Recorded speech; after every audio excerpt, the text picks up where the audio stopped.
میرے اعمال کی اصلاح کرم سے کر دے، میرے اللہ مجھے نیک کرم سے کر دے۔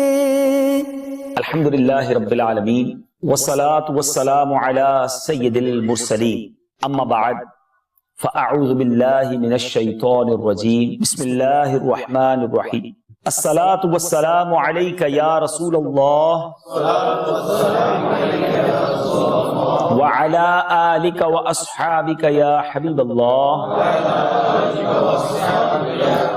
الصلاة والسلام علیک یا نبی اللہ وعلی آلک واصحابک یا نور اللہ۔ درود پاک پڑھنے کے بے شمار فضائل و برکات ہیں، اور جو میں نے ابھی حدیث پاک آپ کے سامنے پیش کرنی ہے، بہت سارے لوگ یہ کہتے نظر آتے ہیں کہ آج کل مہنگائی بہت ہے، ہماری جو ارننگز ہیں وہ کم ہیں، ہماری اسپینڈنگ زیادہ ہیں، ہمیں خرچہ پورا نہیں ہوتا ہے، کوئی وظیفہ بتا دیں رزق میں برکت کے لیے۔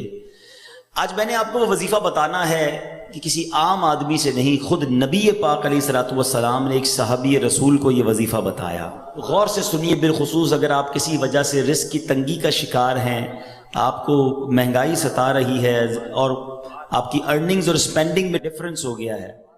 نبی پاک علیہ الصلوۃ والسلام کی بارگاہ میں ایک صحابی رسول آئے اور عرض کرتے ہیں، اس حدیث کے راوی ہیں حضرت سہل بن سعد رضی اللہ تعالیٰ عنہ۔ آپ کہتے ہیں ایک شخص نبی پاک کی بارگاہ میں حاضر ہوا، اس شخص نے پیارے آقا علیہ الصلوۃ والسلام سے یہ کمپلین کی کہ حضور پیسے پورے نہیں ہو رہے، گھر بڑا ہے، کھانے والے زیادہ ہیں، میری روزی میں تنگی ہے۔ نبی پاک نے اسے رپلائی کیا دیا؟ نبی پاک نے فرمایا جب بھی گھر میں جایا کرو تو گھر میں جا کر سلام کیا کرو، چاہے گھر میں کوئی ہو یا نہ ہو، پہلی بات۔ پھر فرمایا اس کے بعد میری ذات پر، نبی پاک فرماتے مجھ پر درود پڑھا کرو۔ پھر تیسری بات فرمایا پھر ایک بار سورہ اخلاص پڑھ لیا کرو۔ اب میں ریپیٹ کروانا چاہوں گا، جس طرح آپ اپنے اسکول، کالج، یونیورسٹی کا سبق یاد کرتے ہیں، تھوڑا سا اس کو ریوائز کر لیں تاکہ آج یاد ہو جائے۔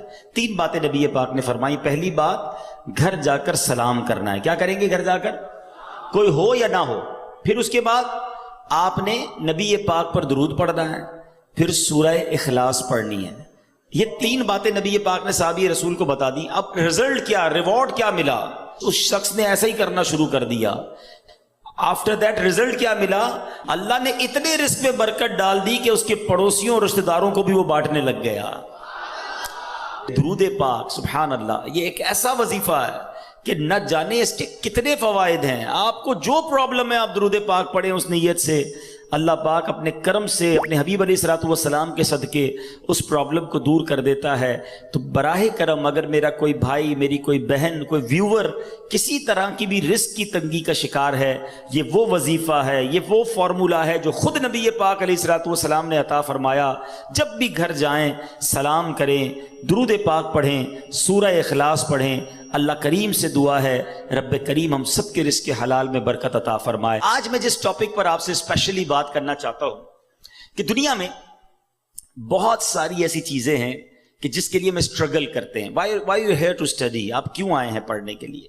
آپ کو ایک برائٹ فیوچر چاہیے۔ آپ بہت سارے ہوں گے جو ٹنڈو جام کے رہنے والے نہیں ہوں گے، کوئی حیدرآباد سے ہوگا، ہو سکتا ہے سندھ کے دیگر شہروں سے آپ آئے ہوں گے۔ انسان اپنی لائف میں بہت ساری اسٹرگل کرتا ہے and he have no guarantee to take a good future۔ اس کے پاس یہ گارنٹی نہیں ہوتی کہ میں یہ اسٹرگل کروں گا تو بہت اچھا فیوچر ہو جائے گا، بٹ ہی از ٹرائنگ، اور کرنی چاہیے۔ پڑھائی اچھی کروں گا تو اچھی جاب مل جائے گی، جاب مل جائے گی تو اچھے انسینٹیوز مل جائیں گے، میں آگے جا کے اپنی فیملی کو سپورٹ کر سکوں گا۔ لوگ ملک چھوڑ کر دوسرے ملک چلے جاتے ہیں کہ چلو فیملی یاد تو آئے گی، وطن کی یاد بھی ستائے گی، وہ کلچر، وہ آرام بھی نہیں ملے گا، مگر پھر کچھ عرصے کی محنت کے بعد وہ دن آئے گا کہ میں اپنی فیملی کو کوئی اچھا سپورٹ کر سکوں گا۔ اگر یہ سب کچھ جائز طریقے سے ہے تو یہ ٹھیک ہے، رزق حلال کمانا بھی عبادت ہے۔ But what is my topic today؟ میں بتانا کیا چاہتا ہوں کہ ہم دنیا میں اسٹرگل کرتے ہیں کسی چیز کو پانے کے لیے، but we have no guarantee to find these beautiful rewards. ہمارے پاس کوئی گارنٹی نہیں ہے کہ ہم اس کو حاصل کر لیں گے، but we are trying to struggle. اور بعض اوقات ہاف آف لائف، 15-20 سال لگ جاتے ہیں, 25 سال لگ جاتے ہیں, جب جا کے ہم اس چیز کو پاتے ہیں. آج میں جس بات کی طرف توجہ دلانا چاہتا ہوں کہ دنیا تو مختصر ہے نا, 60 سال, 50 سال, 70 سال, ماں باپ کی دعا لگ گئی تو 100 سال, پھر تو جانا ہی ہے نا.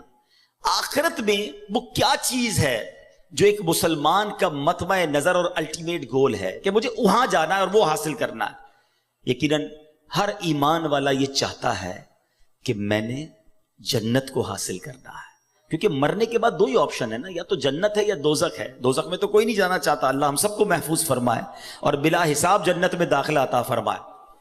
بٹ کوشچن یہ ہے کہ کیا جنت میں جانے کی کوئی گارنٹی مل سکتی ہے؟ کوئی ایسا عمل ہے, کوئی ایسا پروسیجر ہے کہ میں اس پروسیجر پر عمل کر لوں تو میں ڈیفینیٹلی جنت میں چلا جاؤں؟ دس از دا بگ کوسچن.